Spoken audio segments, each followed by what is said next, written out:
5 خطبے ہیں جناب زہرا کے، 2 عورتوں سے 3 مردوں سے.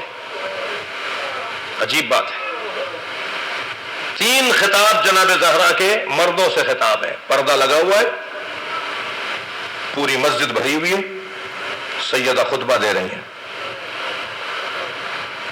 اور وہ خطبہ جو خطبہ فدقیہ کہلاتا ہے، جو مسئلہ فدق کے لیے بی بی نے جا کر خطبہ ارشاد فرمایا، اس کا کچھ اور ہے.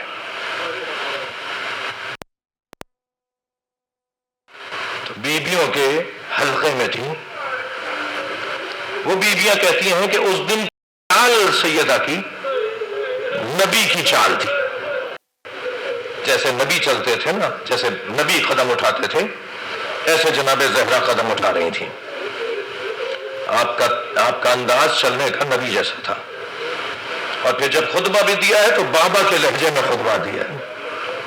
جی، اس ولایت علی، اس محبت علی کی خاطر لوگ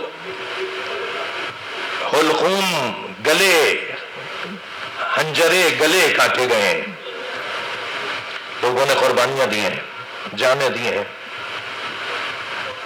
کسی طرح لوگ، کسی طرح معاشرہ، کسی طرح سماج اس ذات سے جڑا رہے.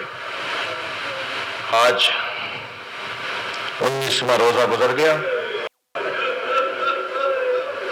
آپ نے افطار کر لیا. شاید افطار کرتے وقت آپ کو یاد آیا ہو کہ آج افطار کرنے کے لیے دسترخوان پہ علی نہیں ہے. اجرکم اللہ، اجرکم اللہ. اللہ آپ کو کسی غم میں نہ رلائے سوائے غم اہل بیت میں، نہ رونے رلانے والوں میں قرار دے. 18 روزے علی نے افطار کیے کسی نہ کسی اپنے رحم کے گھر، رشتہ داروں کے گھر. صلہ رحمی کا بھی بڑا پیغام ہے اس روایت کے اندر کہ روزانہ کسی نہ کسی رشتہ دار کے گھر افطار کیا ہے. مگر 18واں روزہ فرمایا بیٹا حسن، بہن ام کلثوم کو کہو کہ میں آج کا روزہ تمہارے گھر افطار کروں گا.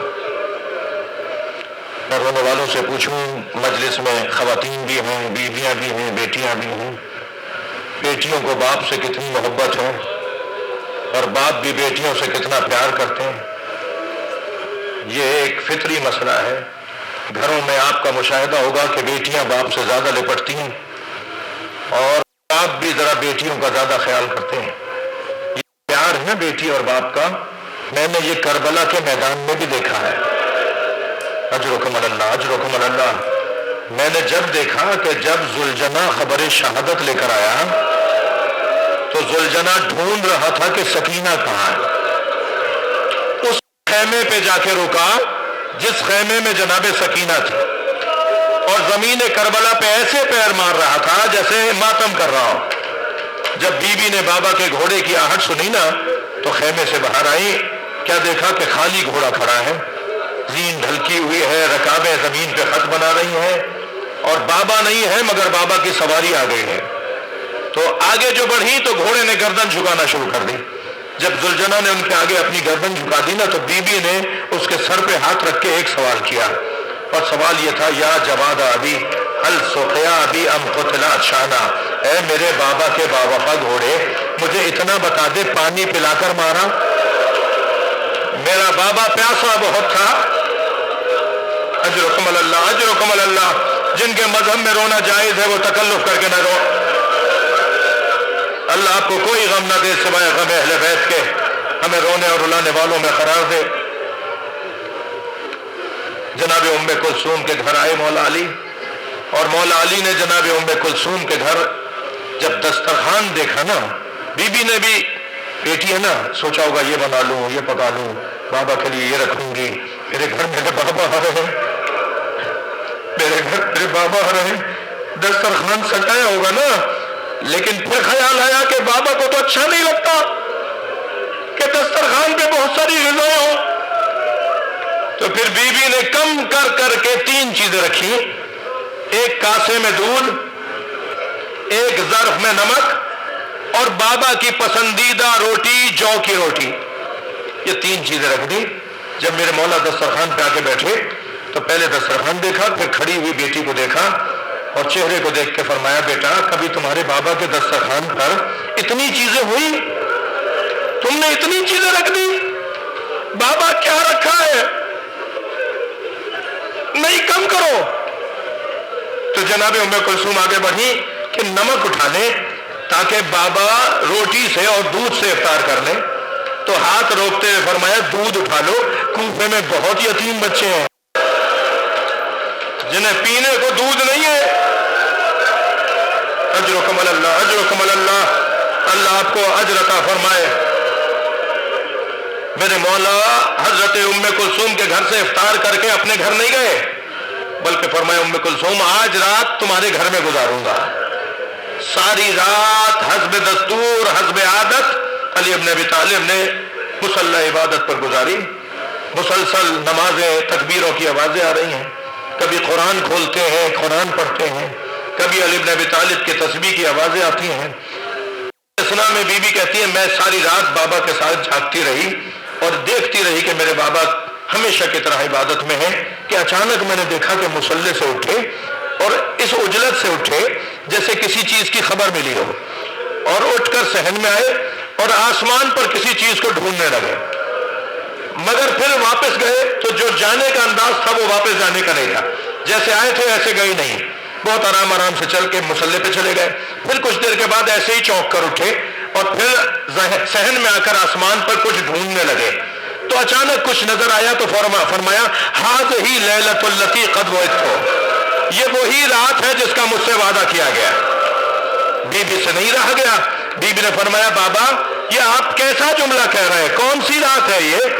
فرمایا ام کلثوم میری زندگی کی آخری رات، یہ رات تمام ہوگی تو میرے سر پہ ضربت لگے گی۔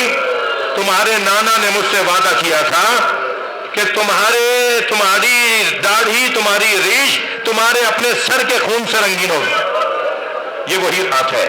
اور پھر انا للہ و انا الیہ راجعون پڑھتے ہوئے، اس کلمے کو پڑھتے ہوئے، اس جملے کو، اس آیت کو پڑھتے ہوئے علی نے سر پہ امامہ رکھا، کمر میں پٹکا باندھا، نالینیں پہنی، ابادوش میں ڈالی اور بی بی کو رخصت کر کے روانہ ہوئے۔ صحن سے گزر رہے تھے کہ ایک مرتبہ میرے مولا نے دیواروں کو دیکھنا شروع کیا، تو جناب ام کلثوم نے فرمایا بابا کسی چیز کی حاجت کچھ چاہتے ہیں؟ فرمایا ام کلثوم تمہاری دیواریں میرا نوحہ پڑھ رہی ہیں، تمہارے گھر کی دیواریں میرا نوحہ پڑھ رہی ہے۔ اور پھر کچھ آگے بڑھے تو بطخوں نے مولا کی آبا کو اپنی چونچ میں پکڑ لیا۔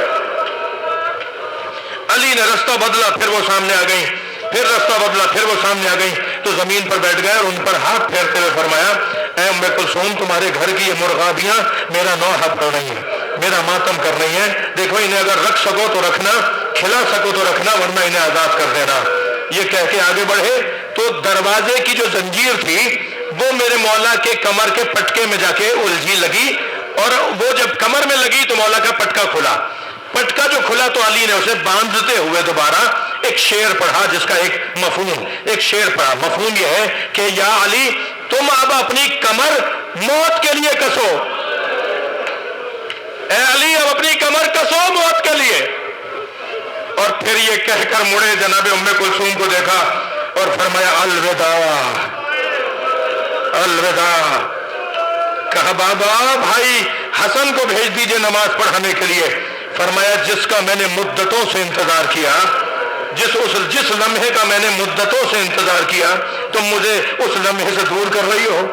اور پھر بیٹی کو رخصت کر کے مسجد میں آئے، عبد الرحمن ابن ملجم میں مرادی لائن وہاں اونٹھا لیٹا ہوا تھا، حضرت نے اسے آواز دے کر کہا اٹھ نماز کا وقت قریب ہے، یہ انداز لیٹنے کا شیطانی انداز ہے، اور پھر مصلی عبادت پر چلے گئے۔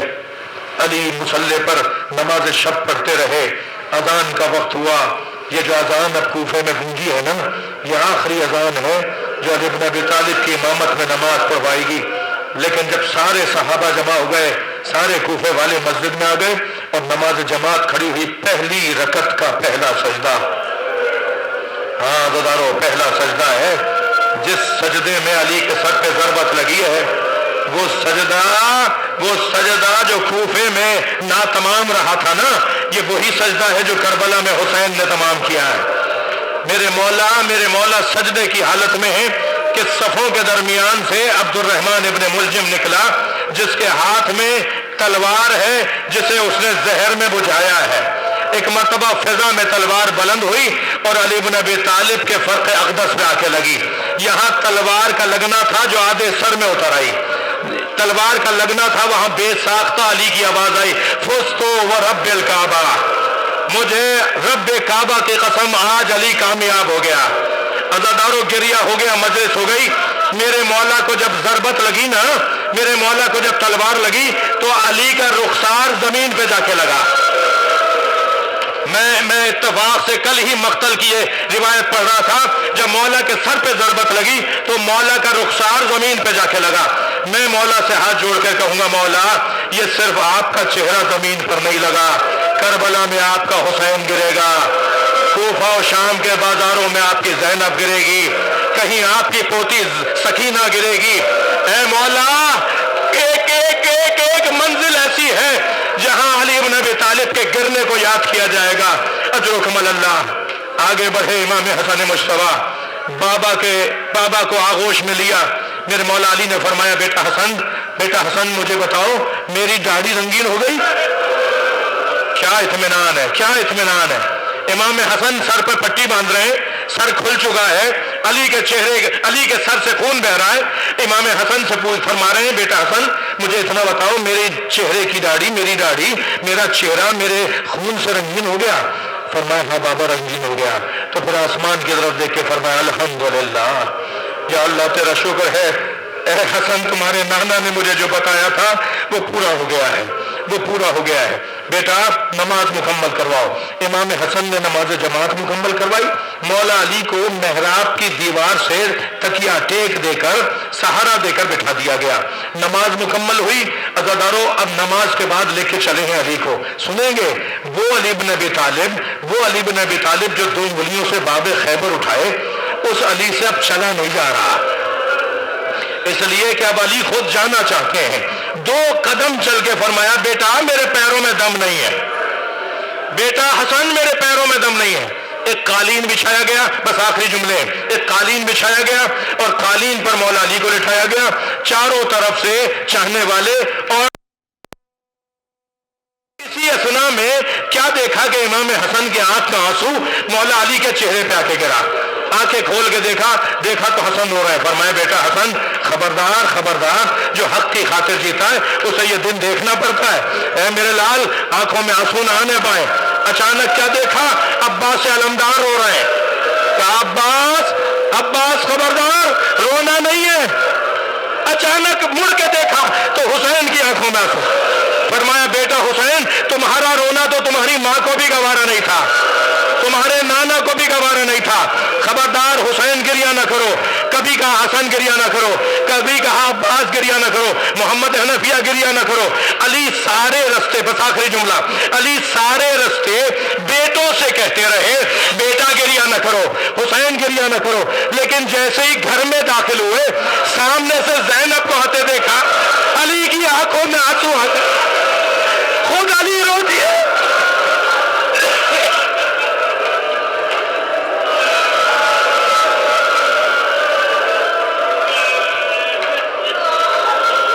لعنت اللہ علی القوم الظالمین سیعلم الذین ظلموا ایام القلبین۔ یا اللہ ان آوازوں پر رحمت مانگے۔ حاضرین سامعین سنی شیعہ سارے بھائیوں کی توفیقات میں اضافہ فرما، ہماری عاقبت بخیر فرما، ہمیں مولا کے چاہنے والوں میں مولا کی محبت میں اضافہ فرما، امام زمان کے ظہور میں تعجیل فرما، دعاؤں کی قبولیت کے لیے، حاجات کی برابری کے لیے صلوات ہدیہ۔ اللہم صلی اللہ علیہ وسلم۔